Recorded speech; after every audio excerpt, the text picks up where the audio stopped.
Hello, my name is Allison Brown, and this is my homework number 2 submission for Transport 2 with Dr. Carlos Coe at the University of Cincinnati, summer semester 2021.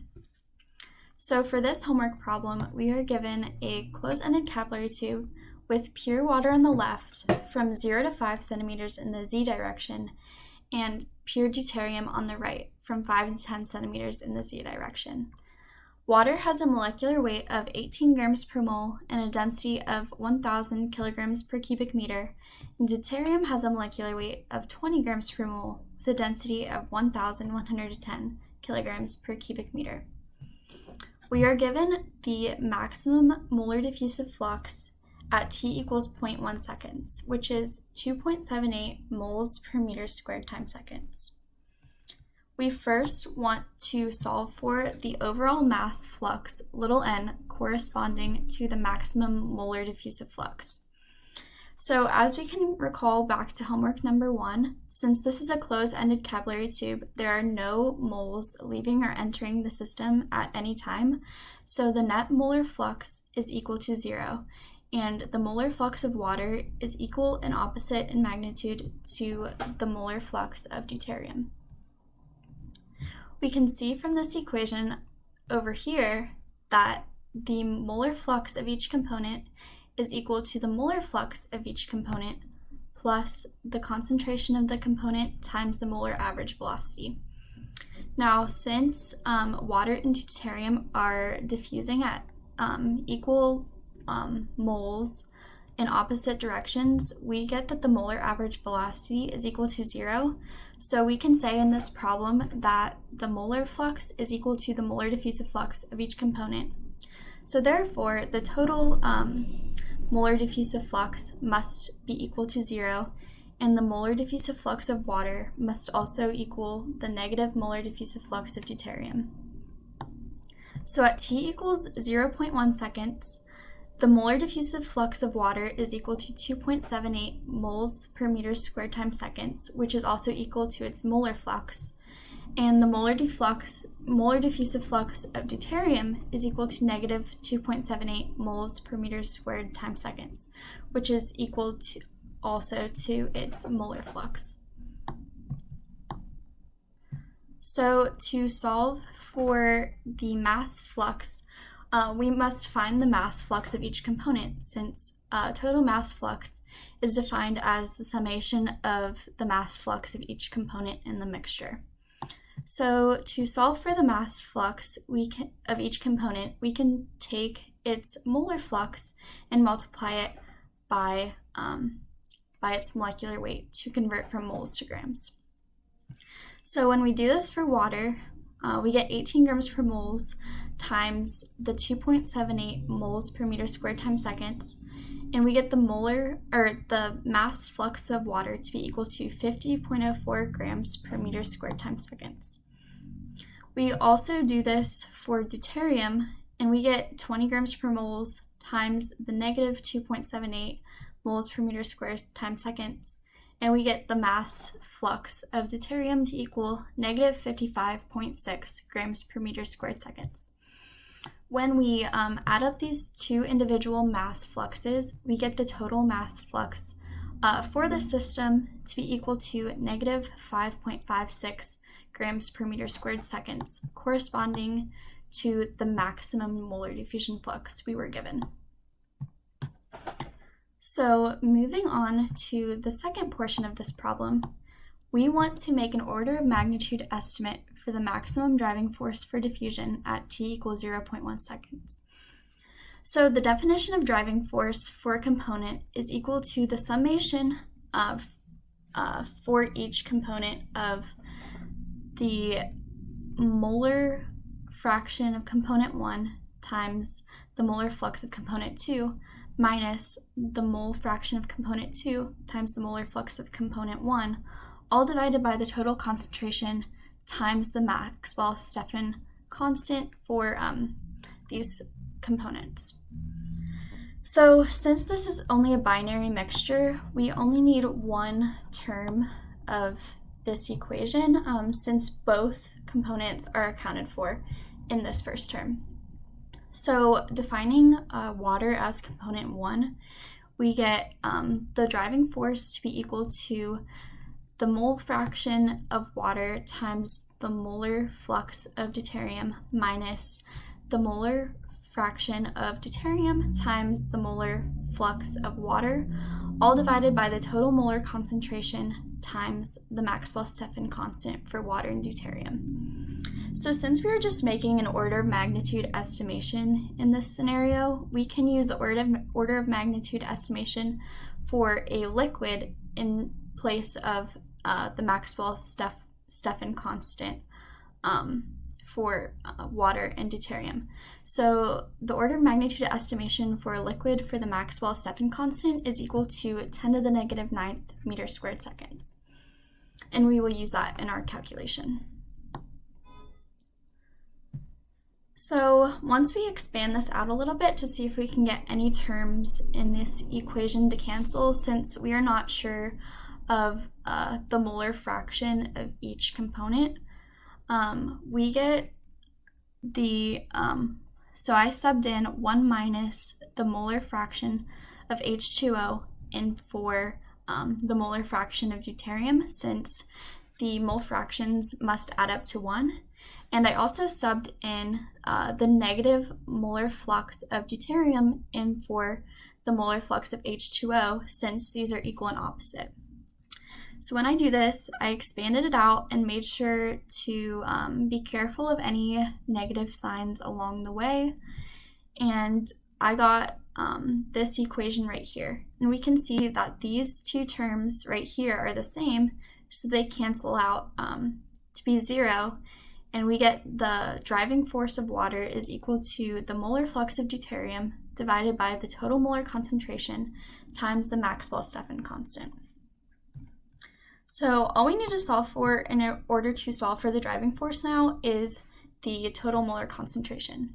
So we can do this by adding the total molar, by adding the molar concentrations of each component and dividing by 2, since we only have one equivalent in this scenario. So the molar concentration is the moles divided by volume, and we can get this by taking the density of each component divided by the molecular weight of each component.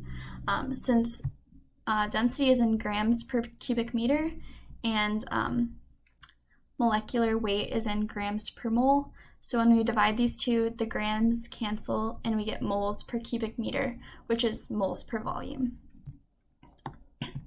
So when we solve for the molar concentration of water, which is the density divided by molecular weight, we get the molar concentration of water is equal to 55,555 moles per cubic meter.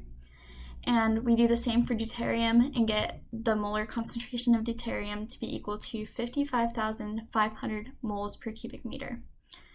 When we substitute these values into the equation for total molar concentration, we get the total molar concentration to be 55,527 moles per cubic meter. We plug the molar flux of deuterium into this equation and the total molar concentration and the order of magnitude estimation for the Maxwell-Stefan constant. And we also do a little unit analysis over here. So the molar flux is in moles per meter squared times seconds, the concentration in moles per meters cubed, and the Maxwell-Stefan constant meters cubed or meters squared per second. So when we look at this, we get that the moles cancel out, seconds cancel out, and we get meters cubed over meters to the fourth. So when you simplify this, you get 1 over meters, which is the defined units for driving force. So we know that we simplified this equation correctly. So we simplify this and we get the driving force to be equal to negative 50,065 meters to the negative 1 So when we do an order of magnitude estimation for this, we get the order of magnitude estimation for driving force of water to be equal to 10 to the fourth 1 over meters, which is the answer that we were looking for the second part of this problem. So for the final portion of this problem, we want to take a look at the graphs at some of the properties of the system throughout 3 different points in time. The initial point being at t equals 0.1 seconds, the intermediate point being at t equals 60 seconds, and the final point is at as time approaches infinity. So for these graphs, H2O will be graphed with a blue line and D2O will be graphed with a purple line. Before we take a look at the graphs, I want to take a look at what the capillary tube looks like throughout these 3 points in time. So at the initial point, t equals 0.1 seconds, we have pure H2O on the left and pure D2O on the right, with the only diffusion really occurring at this 5 centimeter point where the interface between the two liquids are. As time goes to 60 seconds, more diffusion has occurred between the two times, and we see a nice mix of H2O and D2O, with like a concentration gradient and H2O, pure H2O still on the left, and pure D2O still on the right. So this capillary is a lot more mixed, but there's still a concentration gradient, and not all of the liquid has diffused. As t approaches infinity, we see a uniform mixture of water and deuterium. So there is uniform concentration throughout and no concentration gradient left. All the diffusion has occurred and it is at equilibrium. So the first graphs we want to look at is the mass concentration of water and deuterium. So we see that the mass concentration for water starts at its density, since it is pure water, up until the liquid interface point right around 5 centimeters. So it stays at its pure concentration up until right before 5 centimeters, where it gradually declines, and then there is no water on the right side where the deuterium is, so its mass concentration is 0. For deuterium, we see that its initial mass concentration is higher since it has a higher density than water. So it mimics the curve, but is a little bit different due to its higher density. For the intermediate, we see that there is an equal concentration gradient throughout. So there's still pure water on the left. So it starts off at its initial density and decreases until there is no water left at the right-hand point. The same goes with deuterium. It starts off at its density and then slowly decreases until there is no deuterium left at the left-hand point where it is pure water. And for the final, the mass concentrations are constant and equal to half of their density, since there is a half mole ratio of each component. The second thing we're going to look at is the molar concentration of H2O and D2O. So these curves are very, very similar to the mass concentration curves, except for the molar concentrations of deuterium and water are very similar. So they start off around the same point and end at the same point. So as you can see, there's only diffusion occurring at this middle interface, and the concentrations overlap right around the halfway point. Same goes for the intermediate. It starts off at pure concentration and goes down through 0 through the concentration gradient for both water and deuterium. And at the end, they end at the same molar concentration, which is half of the original molar concentration of each component. So for the molar diffusive flux, we see that the molar diffusive flux for the initial point is 0 up until right before the halfway point where the diffusion is occurring. Then it peaks to its maximum molar diffusive flux for each component. So for water, this would be the 2.78 moles per meter squared times seconds, and for deuterium, it would be the negative 2.78 moles per meter squared seconds. So as you move closer to that liquid interface, you then see the spike of the peak, and then it goes back down as you move farther to the right. So the only diffusion is occurring right at that 5 centimeter point. So the intermediate at 60 seconds, for water and deuterium, the molar diffusive flux is slowly increasing as more diffusion is occurring up until that halfway point, and then slowly decreases as you move to the other side. So there is liquid diffusing throughout the whole capillary tube, and it slowly increases or decreases up until that halfway point, and then decreases or increases again back to zero until it is zero, where it is still pure water and pure deuterium. And then finally, they both the molar diffusive fluxes of water and deuterium equal out to be zero in the end because there is no concentration gradient, so no diffusion is occurring. And then finally, we want to take a look at the total mass flux of the system.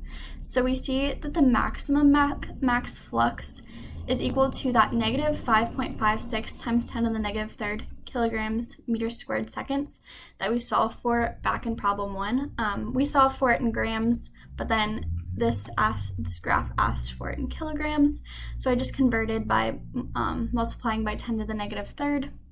So you can see that initially on the left-hand side at 0 centimeters, the mass flux is 0 because there is no mass moving or diffusing throughout the system. As you approach 5 centimeters, diffusion starts to occur, so the mass flux slowly decreases to that negative 5.56 times 10 to the negative third value, and then slowly increases as you move toward the deuterium side until it reaches 0 again, and there is no diffusion occurring.